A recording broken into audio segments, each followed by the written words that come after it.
এই মুহূৰ্তত আমি ঢিঙৰ ৰৌমাৰীত উপস্থিত আছোঁ আৰু আমি প্ৰথমতে উল্লেখ কৰিছোঁ যে আজি উচ্ছেদ অভিযানৰ দ্বিতীয় দিনা যি উচ্ছেদ অভিযান বৰ্তমান সময়ত চলি আছে আমি পৰিৱেশ সামগ্ৰিকভাৱে দেখুৱাইছোঁ দুখনকৈ এক্সকেভেটৰৰ জৰিয়তে বেদখলকৃত ভূমিত যি পুখুৰী সাজিছিলে একাংশ বেদখলকাৰীয়ে সেই বেদখলকাৰীয়ে পুখুৰী সজা যিসমূহ ওখ ওখ ভেটা আছিলে সেই ভেটাসমূহ এক্সকেভেটৰৰ জৰিয়তে ভাঙি দিয়া হৈছে আমি পৰিৱেশ সামগ্ৰিকভাৱে দেখুৱাইছোঁ আমি এটা কথা উল্লেখ কৰিছোঁ যে বুৱতী জলাধাৰা একাংশ বেদখলকাৰীয়ে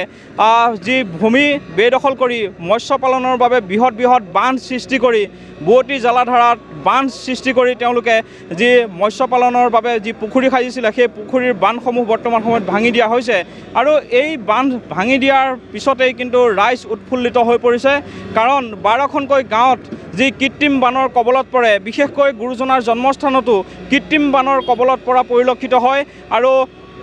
জমৰ যাতনা ভোগ কৰি ছাত্ৰ ছাত্ৰীয়ে বিদ্যালয়লৈ আহিবলগীয়া পৰিৱেশৰো সৃষ্টি হয় আৰু এই কৃত্ৰিম বানৰ ফলতেই কিন্তু 3খনকৈ প্ৰাথমিক বিদ্যালয় 3 মাহ পৰ্যন্ত বন্ধ ৰাখিবলগীয়া পৰিৱেশৰো সৃষ্টি হয় আৰু অৱশেষত দল সংগঠনৰে হওক বা ৰাইজৰ দাবীৰ প্ৰতি সমৰ্থন জনাই জিলা প্ৰশাসনে যি ৰৌমাৰী বিল উচ্ছেদ অভিযান বৰ্তমান সময়ত চলাইছে আৰু আজি উচ্ছেদ অভিযানৰ দ্বিতীয় দিনা এনেদৰে দুখনকৈ এক্সকেভেটৰৰ জৰিয়তে যি উচ্ছেদ অভিযান চলোৱা পৰিলক্ষিত হৈছে আমি পৰিৱেশ ND24 দৰ্শকসকলক দেখুৱাইছোঁ আৰু এনেদৰে দেখিবলৈ পোৱা গৈছে যদি কংগ্ৰেছৰ ৰায়হান চৌধুৰী নামৰ যিগৰাকী নেতা আছে যিহেতু তেওঁ প্ৰাৰ্থিত্ব প্ৰত্যাশী বুলি জানিব পৰা গৈছে ৰায়হান চৌধুৰীয়ে হওক বা গাঁও প্ৰধানেই হওক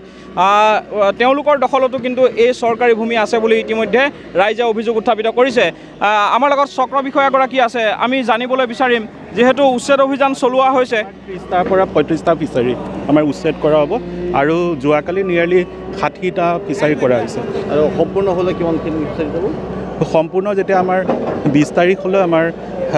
আমাৰ লক্ষ্য আছে 565টা ফিচাৰী আমি উচ্ছেদ কৰিম হয় আৰু ছাৰ যেহেতু আজি দ্বিতীয় দিনা এক্সকেভেটৰৰ জৰিয়তে উচ্ছেদ অভিযান চলোৱা হৈছে আজি কিমানটা পুখুৰীত চৰকাৰী প্ৰশাসনৰ বুলডোজাৰ চলিব আজি ৰাতিপুৱা 8টা 8:30 বজাৰ পৰা ষ্টাৰ্ট কৰা হৈছে আজিৰ ভিতৰত আমি 30টাৰ পৰা 35টাৰ ভিতৰত আপোনালোকে দেখিছে এই ফিচাৰীবিলাকৰ চাইজো যথেষ্ট এটা ফিচাৰী 3-4 বিঘাৰ ফিচাৰী গোটেই দিনটোৰ ভিতৰত আমি 30টাৰ পৰা 35টা ফিচাৰী আজি আমি ডেমলিছ কৰিম ৰাইজে এটা অভিযোগ উত্থাপিত কৰিছে যে ইয়াত কংগ্ৰেছৰ এগৰাকী প্ৰভাৱশালী নেতা ৰায়হান চৌধুৰী তেওঁৰ দখলত প্ৰায় 50টাকৈ পুখুৰী আছে বুলি তেওঁ ৰাইজে অভিযোগ উত্থাপিত কৰিছে সেই পুখুৰীসমূহো ভাঙি দিয়া হ'বনে হয় ইয়াতে চাওক আপোনালোকে যাৰ নাম কৈছে আমি তেওঁলোকক চিনি নাপাওঁ কিন্তু ইয়াৰ ভিতৰত আমি যিমানখিনি জেগা ছাৰ্ভে কৰা হৈছিলে ছাৰ্ভে কৰাৰ ভিতৰত যাৰ পুখুৰী পৰিছে সকলোৰে ফিচাৰীবিলাক আজি ডেমলিছ কৰা হ'ব ধন্যবাদ জ্ঞাপন কৰিছোঁ আমি পৰিৱেশ পুনৰ ND24 দৰ্শকসকলক দেখুৱাইছোঁ আৰক্ষী প্ৰশাসনৰ লোকে ইয়াত গিজগিজাই আছে যাতে কোনো ধৰণৰ পৰিৱেশৰ সৃষ্টি নহয় আৰু তাৰ সমান্তৰালকৈ দুখনকৈ এক্সকেভেটৰৰ জৰিয়তে যি বেদখলকৃত ভূমিত পুখুৰী সাজিছিলে সেই পুখুৰীসমূহৰ পাৰসমূহ ভাঙি দিয়া হৈছে আমি পৰিৱেশ ND24 দৰ্শকসকলক দেখুৱাইছোঁ আৰু শান্তিপূৰ্ণভাৱে আজি দ্বিতীয় দিনা যি প্ৰশাসনৰ উচ্ছেদ অভিযান বৰ্তমান সময়ত চলি আছে আৰু এয়া হৈছে ৰৌমাৰী বিল আৰু ৰৌমাৰী বিল যিখন বিলে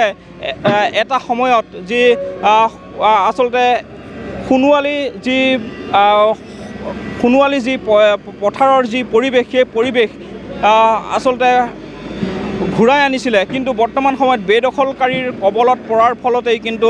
একাংশ ৰাইজৰ জীৱনলৈ অমানিশা কঢ়িয়াই আনিছে এই বিলখনে আৰু বৰ্তমান সময়ত যিহেতু প্ৰশাসনৰ উচ্ছেদ অভিযান চলোৱা হৈছে আৰু এই উচ্ছেদ অভিযান যদি সফলভাৱে হয় তেনেহ'লে 12খনকৈ গাঁৱৰ ৰাইজে পৰিত্ৰাণ পাব কাৰণ তেওঁলোকে কৃত্ৰিম বানৰ কবলৰ পৰা পৰিত্ৰাণ পাব বুলি ইতিমধ্যে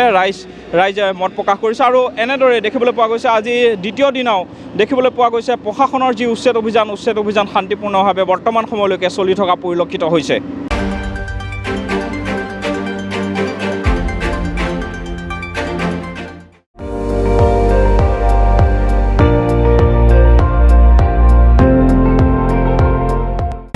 আপুনি চাই আছে ND24